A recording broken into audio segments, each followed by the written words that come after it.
అన్ని నగల తరుగును ముందు కన్నా ఇంకా తగ్గించాం. ఈ తక్కువ తరుగును చూస్తే వెంటనే నగలు కొనేస్తారు. డైమండ్ జ్యువెలరీ ధరలు కూడా పెద్ద లెవెల్లో తగ్గించాం. ఇక్కడికొచ్చి కంపేర్ చేస్తేనే తెలుస్తుంది. ఓకే బాలా సార్, నా అసలు అఖండ తాండవానికి కథ ఎంచుకోవడానికి కారణం ఏంటి?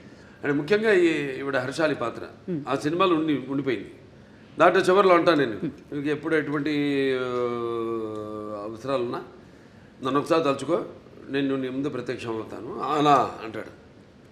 అది ముందుగా మాకు అది ఒక తెగ లాగితే డొంక కదిలింది అన్నట్టు ఆ పాత్ర లాగితే మొత్తం కథ అంతా వచ్చేసింది మాకు. సెకండ్ పార్ట్ తీయడానికి కనెక్షన్ ఉండాలి కదా, ఏదో దీనికి దానికి కనెక్షన్ ఉండాలి. అది మెయిన్ చేసి ఇప్పుడు దాంట్లో ప్రజ్ఞా జైస్వాల్ యాక్ట్ చేసింది నా పక్కన ఈవిడ తల్లిగా. కానీ ఆ పాత్ర ఇందులో ఉంటే ఏం చేస్తుంది అన్నది పాత్ర ఊరికే పక్కన నిలబడి ఉండడం కాదు కదా. దాంట్లో ఎంత గొప్ప క్యారెక్టర్, అది ఎంత ఉదాత్తమైన పాత్ర, ఎంతో అద్భుతమైన పాత్ర, చాలా బాగా బ్రహ్మాండంగా చేసింది ఆవిడ, న్యాయం చేసింది ఆ పాత్రకి. ఆ పాత్ర ఇప్పుడు ఈ సినిమాలో ఏం చేస్తుంది మనం ఆలోచించాం అంతే. అంటే మేము చెప్పా కదా, నేను ఎక్కువ ఆలోచించాలి, ఎక్కువ ఉన్నాను. ఆ పాత్ర ఏమవుతుందని ఆలోచించి ఫోటో కట్టేసాం, దండేసేసి కాల ప్రవాహంలో శివకి అయిపోయింది, లింగకి అయిపోయిందని. లేకపోతే సినిమా నిడివి ఏదైతే మన కోలమానం ఉంటుందో సినిమా ఎంతసేపు మనం కూర్చోబెట్టాలి, జనాన్ని అన్నది ఇంపార్టెంట్. ఇవాళ చూస్తున్నాం 3 గంటలు దాటి సినిమాలు, కథ ఉంటుంది కానీ ఒక చిన్న పాయింట్ దాన్ని 3 గంటల పైన సినిమాలు ఏంటో అర్థం కాదు. మేము ఇప్పటికి ఇంత పెద్ద సినిమా తీసి, పెద్ద సినిమా అంటే ఎక్స్పెక్టేషన్. ఇప్పుడు దాంట్లో ఎందుకు పెద్ద అంటున్నానంటే, అఖండ మొదటి భాగం విడుదలైంది కోవిడ్ టైంలో, పాండమిక్ టైంలో. ఇప్పుడు ఎవరికి ధైర్య సాహసాలు,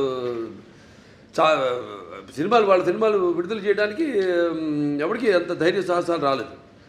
చూస్తారా అసలు జనం, బయటకు వస్తారా ఆ మూడ్లో వచ్చి చూస్తారా అన్న ఒక భయం, ఒక ధైర్యం లేక, అప్పుడు మేము ఈశ్వరుడి మీద భారం వేసి సినిమాని రిలీజ్ చేయడం జరిగింది.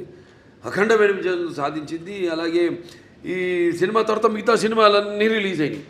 మన తెలుగులో కానివ్వండి, బాలీవుడ్ కానివ్వండి, టాలీవుడ్ కానివ్వండి, కాలీవుడ్ కానివ్వండి, ఏది ఎక్కడన్నా మనకి ఈ సినిమా రిలీజ్ అయిన తర్వాత. సో అదొక నమ్మకం మాకు. సో ఈ సినిమాలో మీ పాత్ర ఉంది కాబట్టి ఈ నీడిమ్ అన్నది ఒక చాలా ఇంపార్టెంట్. నాకు మామూలు సినిమాల కంటే కొంచెం పెట్టుకుంటా ఎక్స్ట్రా, ఎందుకంటే నా సినిమాలన్నీ కొంచెం లార్జర్ దెన్ లైఫ్ అన్నీ. ఈవిడ ఎలా వచ్చింది మళ్ళీ ఆ సినిమాలోకి అంటే ఈ తండ్రి దగ్గర రావడం, దాంతో అఖండతో పెద్దనాన్నతో ఎలా ఈవిడికి అంటే ఎలా కలవడం జరుగుతుంది, అందులో ఈవిడ పాత్ర ఏంటి, ఇవన్నీ అంటే చెప్పినట్టు ఇప్పుడు మూసుంత వరకే.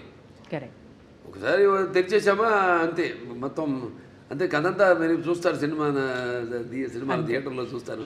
అంటే ఖచ్చితంగా ప్రమోషన్స్లో కానీ, ట్రైలర్లో కానీ, ప్రీ రిలీజ్లో కానీ మాకు అర్థమైంది, ఒకటి బలంగా సనాతన ధర్మం, ఒకటి ధర్మరక్షణ, అలాగే పేట్రియాటిజం, మన దేశాన్ని పరిరక్షించుకోవడం, అలాగే ఒక తల్లి ప్రేమ, మదర్ సెంటిమెంట్ కూడా బలంగా కనబడుతుంది.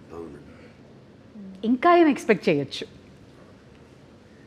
లేదు, అదే తల్లి పాత్ర నేను చూస్తాను స్క్రీన్ నుండి, చాలా అద్భుతంగా. అది అంతవరకే. అది ఏ పాత్ర అయినా సరే, ఏ పాత్ర అయినా సరే. అంటే మీ ముందు నిలబడాలంటే ఒక విలన్కి చాలా మనోబలం ఉండాలి, బుద్ధిబలం ఉండాలి, అండ్ విగ్రహ బలం కూడా ఉండాలి. ఒక విలన్ చేయాలంటే ఒక భారీ కాయం ఉండాలి. బట్ ఆది పినిశెట్టిని చూస్తే నిజంగా భయం వేసింది sir.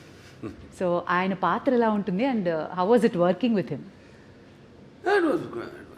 Very nice working with him అండి. ఒక్కడని కాదు, సినిమాలందరితో కూడా పనిచేయడం అదొక థియేటర్ అనుభూతి. అంటే మనం అఖండ పార్ట్ 1 ఇది సీక్వెల్, దాంట్లో ఫస్ట్ ఒక ప్రీక్వెల్ వస్తుంది. అదే యంగ్ గెటప్ చూపించాం కదా, దీంట్లో కూడా ఆ అఖండ మొదటి భాగం క్యారెక్టర్ కూడా చూపించడం జరిగింది. అది అక్కడ ఏంటన్నది, అక్కడ ఆల్రెడీ అక్కడ ఆది గారితో అక్కడ వాళ్ళు కలవడం ఏమవుతుందన్నది చూస్తారు రేపు. తర్వాత మళ్ళీ ఇప్పుడు ఇక్కడ ఈ పాత్ర, తర్వాత ఈ పాత్రలో వచ్చే ఈ అఖండ పాత్ర అయితే ఉందో దాంతో మళ్ళీ ఎలా కనెక్ట్ చేశారన్నది సస్పెన్స్. నగల సామ్రాజ్యం పెద్దది, మన వేడుకల్లో నగల పాత్ర పెద్దది.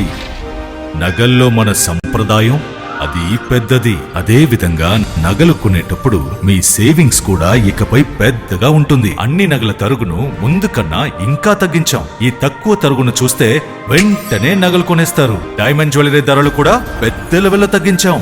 ఇకపై అందరూ డైమండ్ జ్యువెలరీ కొనుక్కోవచ్చు. ఏ ఆఫర్లోనూ పక్కదారి పట్టకండి. ఇక్కడికొచ్చి కంపేర్ చేస్తేనే తెలుస్తుంది మీకు ఎంత పెద్దగా డబ్బులు ఆదా అవుతుందో అని.